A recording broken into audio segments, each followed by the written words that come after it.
आगरा से बड़ी खबर आ रही है, जहां पर छात्रा के साथ छेड़छाड़ का वीडियो सामने आया है। एक विशेष समुदाय का युवक छात्रा के साथ गंदी हरकत करते देखा जा रहा है। इस वीडियो के आने के बाद पुलिस ने केस दर्ज कर आरोपी को हिरासत में ले लिया है। ये पूरा मामला रकाबगंज क्षेत्र के खालसा इंटर कॉलेज के पास का है। तो सीसीटीवी में छेड़छाड़ करता दिखा है आरोपी। वो तस्वीर इस वक्त हम आपको दिखा रहे हैं। पुलिस ने आरोपी को हिरासत में लिया है।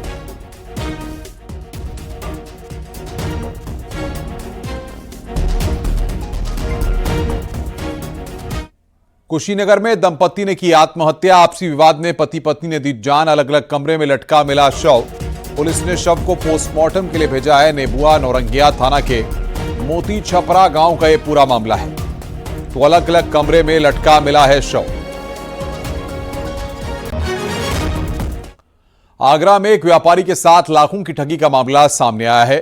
एक महिला ने व्यापारी को मुनाफा दिलाने के नाम पर लाखों रुपए ठग लिए। पीड़ित ने थाना साइबर क्राइम में मुकदमा दर्ज कराया है। पीड़ित ने बताया कि व्हाट्सएप के जरिए महिला ने क्रिप्टो करेंसी में मुनाफा दिलाने के नाम पर लाखों की ठगी की। पुलिस मामले की जांच पड़ताल में जुट गई है।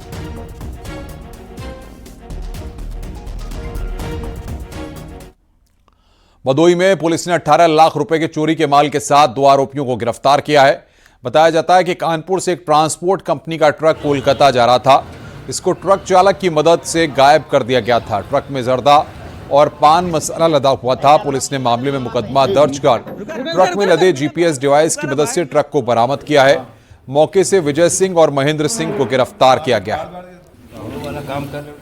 थाना कोरोना की टीम ने जहां पे जीपीएस कोऑर्डिनेट थे वहां आसपास एक सघन सर्च अभियान चलाया। सर्च अभियान में जो पूरा माल था वो हमने 90% माल बरामद कर लिया है। और बरामद ये हुआ है बेरवा गांव में। बेरवा गांव में 2 ये जो अभियुक्त जो पकड़े गए हैं वहां से उनके कस्टडी से माल बरामद हुआ और उनके द्वारा बताया जा रहा है कि ये किसी न किसी माध्यम से ये ड्राइवर के संपर्क में थे और उनकी प्लानिंग ये थी कि ये माल पूरे के पूरे माल का गबन करके इसको बेचना था। इसमें जो मेन अक्यूज हमारा ड्राइवर है साविंदर, जिसका नाम है, हरदोई का रहने वाला है। दिल्ली से बड़ी खबर है। जेपी नड्डा से सीएम योगी की मुलाकात। जेपी नड्डा के आवास पर मुलाकात चल रही है। बड़ी खबर यहां पर हम आपको बता रहे हैं। दिल्ली से इस वक्त की यह बड़ी खबर। जेपी नड्डा के साथ मुख्यमंत्री योगी आदित्यनाथ की मुलाकात चल रही है और बातचीत करने के लिए हमारे संवाददाता पवन गौड़ इस वक्त हमारे साथ जुड़ रहे हैं। पवन, कितनी देर से मुलाकात चल रही है और क्या निकलकर सामने आ सकता है? देखिए, तकरीबन 6:30 बजे मुख्यमंत्री योगी आदित्यनाथ जो है बीजेपी के राष्ट्रीय अध्यक्ष जेपी नड्डा के आवास पर पहुंच चुके हैं और तकरीबन आधे घंटे के आसपास इस बैठक को चलते हुए हो गया है। इस बैठक की अगर मेन एजेंडे की बात करें, चूंकि उत्तर प्रदेश में संगठन चुनाव चल रहे हैं और ऐसे में प्रदेश अध्यक्ष का भी चयन होना है, तो प्रदेश अध्यक्ष के नाम को लेकर यहाँ चर्चा हो रही है। क्योंकि मुख्यमंत्री से एक सलाह मांगी जाती है, मुख्यमंत्री से बातचीत की जाती है कोई भी फैसला लेने से पहले, तो उसको लेकर लगातार मुख्यमंत्री के साथ बातचीत हो रही है। मुख्यमंत्री की सलाह मांगी जा रही है कौन जो व्यक्ति है वो उपयुक्त हो सकता है, क्योंकि जो इस समय प्रदेश का अध्यक्ष बनेगा वो 2027 के विधानसभा चुनाव होंगे, तो विधानसभा चुनाव के समय पे भी वही अध्यक्ष रहेगा। ऐसे में सरकार और संगठन के बीच में बेहतर समन्वय के साथ कैसे आगे बढ़ा जाए, क्योंकि अब जो आगामी साल जो आएगा 2027 और उसके पहले 2026 से ही लगातार विधानसभा चुनाव की तैयारी शुरू हो जाएगी। तो उसको लेकर अध्यक्ष और सरकार, संगठन और सरकार मिलकर किस तरह से काम करें, उन सब विषयों को लेकर अगला अध्यक्ष कौन होगा उसको लेकर मुख्यमंत्री से बातचीत हो रही है। इसके अलावा पिछले कुछ दिनों पहले बीजेपी के राष्ट्रीय महामंत्री विनोद तावड़े लखनऊ गए थे, तो वहां जो है मंत्रिमंडल विस्तार को लेकर भी कुछ नामों पर चर्चा करके आए। बिल्कुल पवन, बहुत बहुत शुक्रिया। आप नजर बना के रखिए, आगे भी हम आपसे अपडेट लेंगे। सीएम योगी आदित्यनाथ नोएडा और ग्रेटर नोएडा के दौरे पर रहे। सीएम योगी ने माइक्रोसॉफ्ट के भूमि पूजन कार्यक्रम में शिरकत की, तो वहीं सिफी डाटा सेंटर का उद्घाटन भी किया। साथ ही शारदा यूनिवर्सिटी में कैंसर अस्पताल का भी उद्घाटन किया। ये 3 तस्वीरें इस वक्त हम आपको दिखा रहे हैं। सिफी डाटा सेंटर का उद्घाटन मुख्यमंत्री के द्वारा किया गया।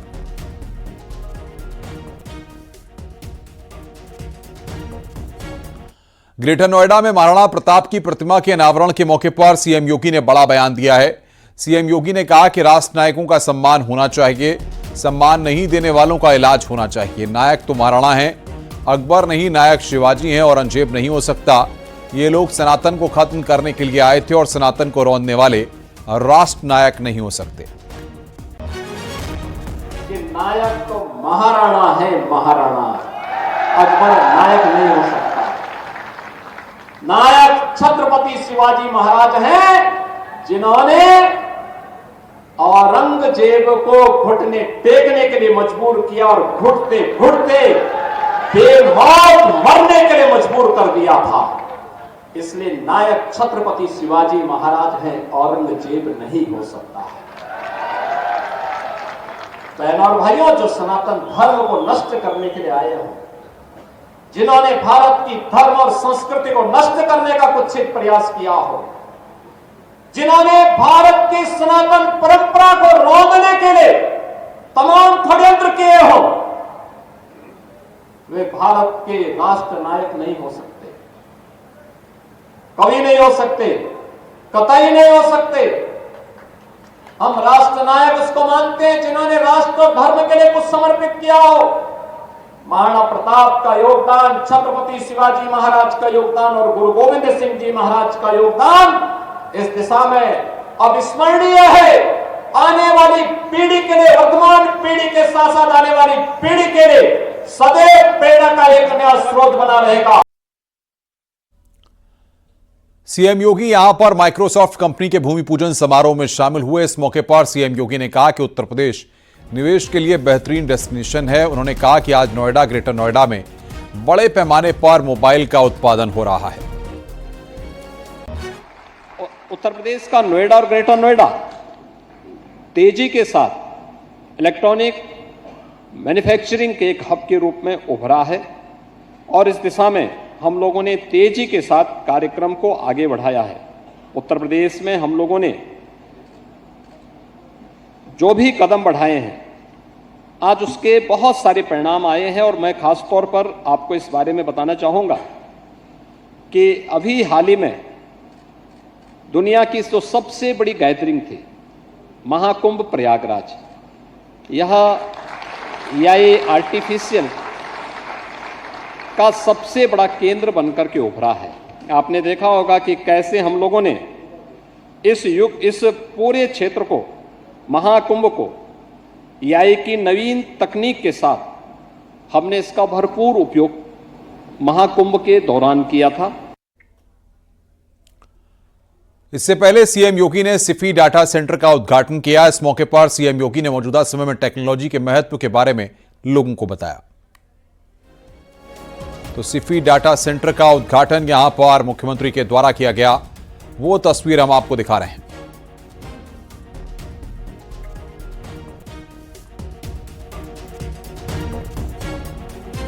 वहीं मुख्यमंत्री योगी आदित्यनाथ शारदा विश्वविद्यालय में पहुंचे। सीएम योगी ने कहा कि निजी क्षेत्र सरकार की मदद कर रहे हैं।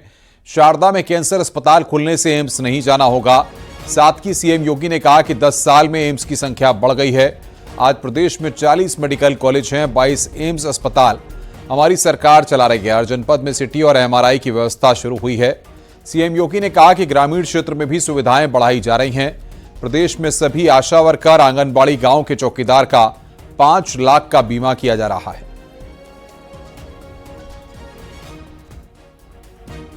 ग्रामीण क्षेत्र में हम लोगों ने काफी प्रयास किया कि अच्छे डॉक्टर मिले, अच्छे एक्सपर्ट मिले, टेक्निकल हैंड्स मिले, इस सुविधा को और अच्छे ढंग से आगे बढ़ाया जाए। हर रविवार के दिन उत्तर प्रदेश के अंदर हर पीएससी में मुख्यमंत्री आरोग्य मेला आयोजित होता है। मुख्यमंत्री आरोग्य मेले के माध्यम से हम लोग केंद्र और राज्य शासन के द्वारा स्वास्थ्य के क्षेत्र के लिए कौन कौन से कार्यक्रम चल रहे हैं, इनका प्रचार प्रसार भी करते हैं। फ्री में ओपीडी भी चलती है, वहां पे दवा आदि भी उपलब्ध कराई जाती है।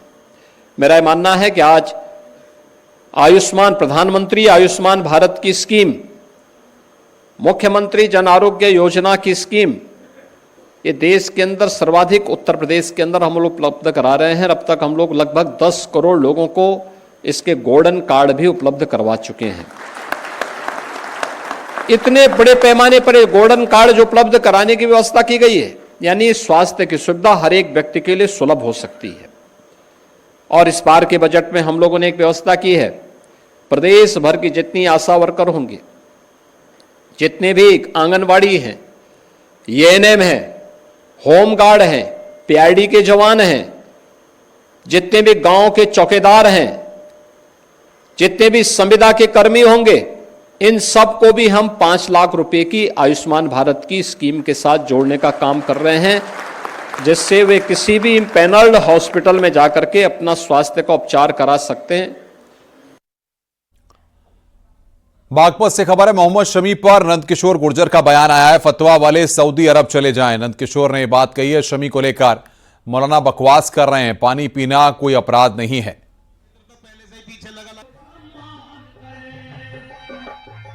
अभी जिस तरह से क्रिकेटर के ऊपर एक मौलाना बकवास कर रहा है कि पानी पी लिया, उस पर उसने अपराध कर दिया, तो ऐसे जो मौलाना हैं, जो भी हैं, जो फतवा जारी करते हैं, देश बदल चुका है।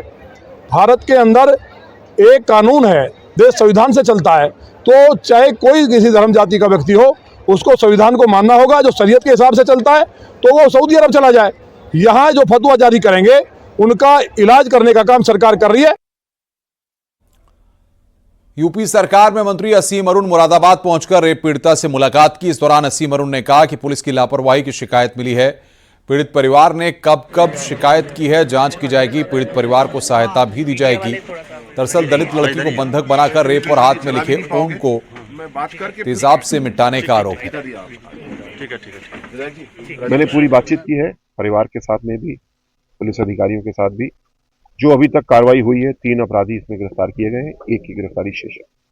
अतिशीघ्र चौथे गिरफ्तारी भी की जाए, लेकिन जो कार्रवाई हो वो ऐसी होना चाहिए जिससे कि किसी को भी क्षेत्र में, उत्तर प्रदेश में ऐसी हिम्मत ना हो कि वो योगी जी के राज में ऐसा सपने में सोच सके कि किसी बेटी की ओर आंख उठाते देखे। और हमारे ये परिवार ऐसा है जिसमें कि जो परिवार के मुखिया हैं वो दिव्यांग हैं और छोटे बच्चे हैं।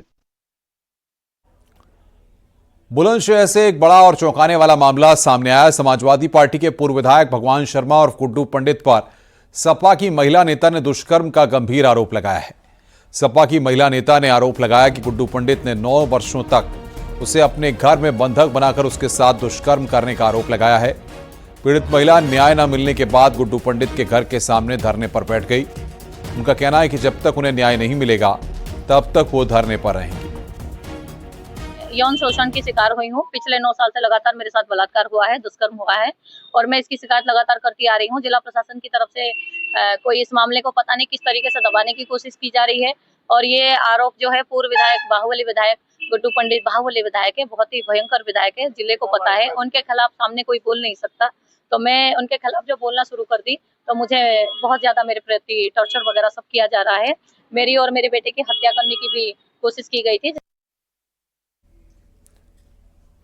प्रतापगढ़ से खबर है, जहां पर 3 दिन से लापता नाबालिग का शव जंगल में मिला। शव को बोरी में भरकर जंगल में दफन किया गया था। पुलिस ने 4 नाबालिग दोस्तों को हिरासत में लिया है। दोस्तों से पूछताछ में पता चला कि दोस्तों ने नाबालिग उजेब की हत्या करके शव को बोरी में भरकर जंगल में दफन कर दिया। दोस्तों की निशानदेही पर नाबालिग का शव बरामद किया गया। प्रतापगढ़ नगर कोतवाली क्षेत्र के मीरा भवन का यह पूरा मामला है। अधीक्षक महोदय द्वारा इसमें टीम का गठन भी किया गया था, जिसमें स्वाट टीमें और स्थानीय थाने की टीम, सर्विलांस की टीम थी। सीसीटीवी फुटेज और इलेक्ट्रॉनिक माध्यमों से मैनुअल द्वारा भी इसमें 4 बाल अपचारियों को हिरासत में नियमानुसार लिया गया था। उनकी निशानदेही पे गुमशुदा अपहरित जो बालक था उसको बरामद किया गया, उसके शव को। मुरादाबाद जिला अस्पताल में आतंकी उल्फत हुसैन को मेडिकल के लिए लाया गया। आतंकी उल्फत हुसैन की गिरफ्तारी पर मुरादाबाद एसपी सिटी रणविजय सिंह ने बताया है कि हिजबुल आतंकी संगठन से संबंध रखने वाला आतंकी उल्फत को जम्मू कश्मीर से गिरफ्तार किया गया है। यूपीएटीएस की सहारनपुर यूनिट और मुरादाबाद के कटघर पुलिस टीम ने जम्मू कश्मीर से आतंकी उल्फत हुसैन को गिरफ्तार किया।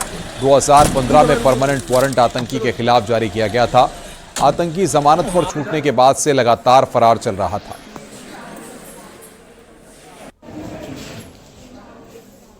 देखिए, इस समय जब ये अरेस्ट हुआ था उसमें बहुत सारी बातें सामने आई थी। बेसिकली ये यहाँ पे पहले आया था, रामपुर में रह रहा था।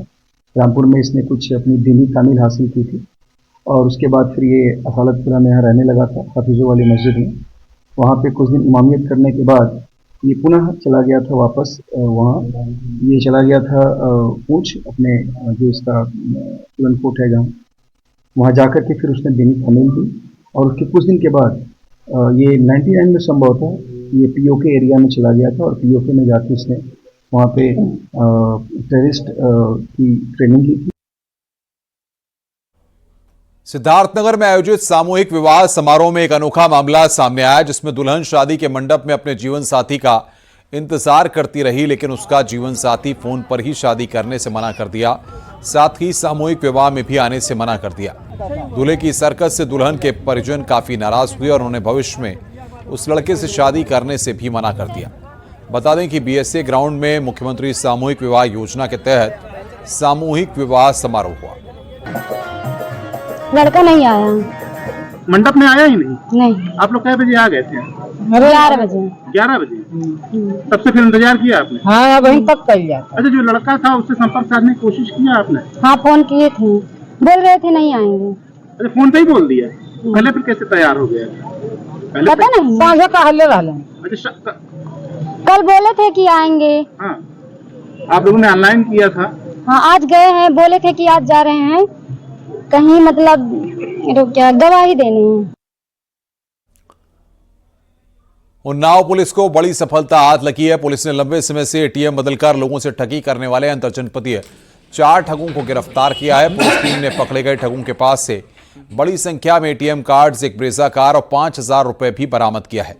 इस गिरोह के लोगों की दोस्ती जेल में हुई थी और बाहर निकलने के बाद एटीएम बैंक के बाहर रखी कार लोगों को झांसा देकर ठगी करते थे। उन्नाव एसएसपी ने मामले का खुलासा करते हुए चारों को जेल भेजा है।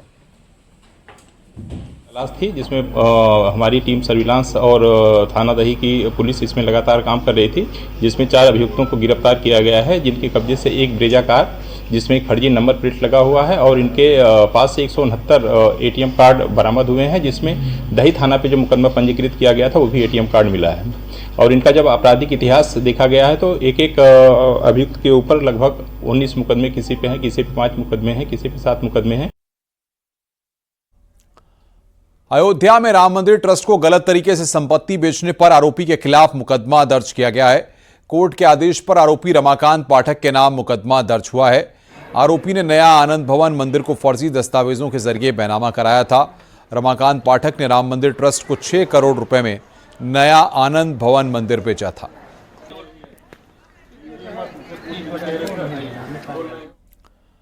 अयोध्या में राम मंदिर निर्माण समिति की बैठक हुई। बैठक में मंदिर निर्माण समिति के चेयरमैन निपेंद्र मिश्र शामिल हुए। इस बार फिर रामनवमी के दिन ठीक 12 बजे रामलला की मस्तक पर सूर्य की किरणें अभिषेक करेंगी। इसकी तैयारी शुरू हो चुकी है। निपेंद्र मिश्र ने बताया कि लक्ष्य के अनुरूप राम मंदिर का निर्माण पूरा हो रहा है। खैर अब 11वीं जो उसमें लगती है, एक एक करके पेटियां को मिला करके 18 ऊपर तक लगनी है, तो उन पेटियों में 11 पे हम लोग पहुंच गए हैं।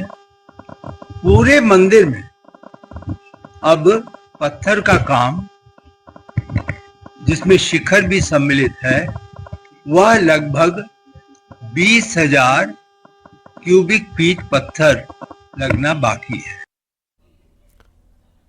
एएमयू यानी अलीगढ़ मुस्लिम यूनिवर्सिटी ने होली मिलन समारोह की मंजूरी दे दी है। एएमयू प्रशासन ने इस बात की जानकारी दी है कि 13 और 14 मार्च को एएमयू के एनआरएससी हॉल में कोई भी छात्र होली खेल सकता है। बता दें कि कुछ दिन पहले हिंदू छात्रों ने होली मिलन समारोह की अनुमति मांगी थी। इसके नहीं मिलने पर कई हिंदू संगठनों का प्रदर्शन किया गया था। शासन ने फैसला लिया है कि एनआरएससी परिसर में कोई भी एएमयू का छात्र आकर 13-14 को स्वच्छंद रूप से होली खेल सकता है। स्वागत है उसका, खूब रंग गुलाल उड़ाए, उसका स्वागत है। महिला दिवस को लेकर मथुरा से सांसद और अभिनेत्री हेमा मालिनी ने महिलाओं के लिए संदेश दिया और बधाई दी है।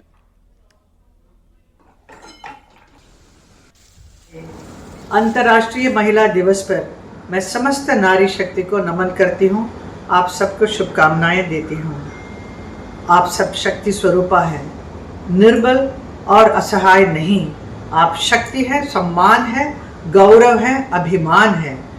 आपके बिना सब अधूरा है, आपसे ही सब पूरा है। नारी शक्ति ही राष्ट्र की शक्ति है। हमारी नारी शक्ति आज दुनिया में भारत की नई पहचान बन रही है, भारत का मान बढ़ा रही है। विकसित भारत के निर्माण में हमारी नारी शक्ति बढ़ चढ़कर योगदान दे रही है। मेरी ओर से उन्हें बहुत बहुत शुभकामनाएं। जय हिंद, जय भारत, भारत माता की जय। मथुरा में लट्ठमार होली की शुरुआत हो चुकी है। पूरा बरसाना होली के रंग में सराबोर है। लट्ठमार होली के मौके पर ब्रजवासियों का जमावड़ा लगा है। होली के रंग में मानो पूरा मथुरा रंगा नजर आ रहा है। पर्यटकों का भी इस मौके पर हुजूम उमड़ा है। दूर दराज से लोगों के पहुंचने का सिलसिला जारी है। होली को लेकर लोगों में उत्साह देखा जा रहा है। एक दूसरे पर अबीर गुलाल फेंककर लोग होली मना रहे हैं। लट्ठमार होली को लेकर कुछ अलग ही लोगों के भीतर अंदाज झलक रहा है। मथुरा की 5 तस्वीरें हम आपको इस वक्त, ये 4 तस्वीरें इस वक्त हम आपको दिखा रहे हैं। मथुरा में बरसाने की होली की कुछ अलग अलग तस्वीरें हम आपको दिखा रहे हैं। लट्ठमारी होली के मौके की तस्वीरें आप देख सकते हैं। मथुरा के बरसाना में होली पर्व की धूम चल रही है। इसमें आज लट्ठमार होली शुरू हो गई। बरसाना में कल लड्डू होली खेली गई थी।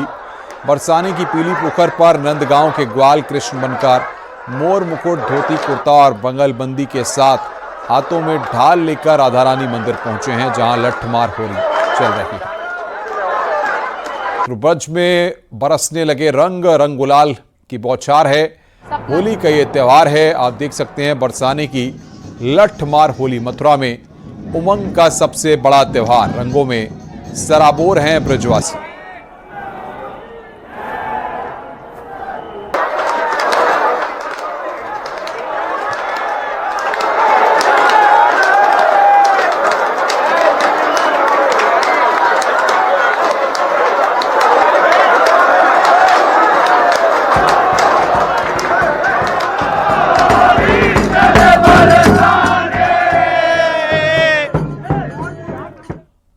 होली के त्योहार के मद्देनजर रेलवे ने भी अपनी पूरी तैयारी कर ली है। पूर्वोत्तर रेलवे से 85 स्पेशल ट्रेनों का संचालन किया जा रहा है। इनमें से 45 ट्रेन गोरखपुर से होकर गुजरेंगी। इन 85 ट्रेनों में से 19 ट्रेन सिंगल हैं। दिल्ली, अमृतसर, मुंबई सहित सभी बड़े महानगरों में ये स्पेशल ट्रेन चलाई जा रही है। ध्यान में रखते हुए पूर्वोत्तर रेलवे ने विशेष तैयारियां की हुई हैं। स्पेशल ट्रेनें लगातार हम लोग अनाउंस कर रहे हैं और कुल 81 स्पेशल ट्रेनें अभी तक हम लोगों ने नोटिफाई की हैं। इन ट्रेनों में ऐसी भी ट्रेनें हैं जो पूर्वोत्तर रेलवे से होकर जाएंगी और कई ट्रेनें ऐसी हैं जो पूर्वोत्तर रेलवे से ही चलाई जा रही हैं। यही कई स्टेशनों से ओरिजिनेट और टर्मिनेट हो रही हैं। जैसा कि नंबर देख के ही आप लोगों को समझ में आ रहा होगा कि एक बड़ी तैयारी के तहत हम लोगों ने स्पेशल ट्रेनें प्लान किया है। रुक रहे हैं यहां पर ब्रेक के लिए। खबरों का सिलसिला लगातार जारी है।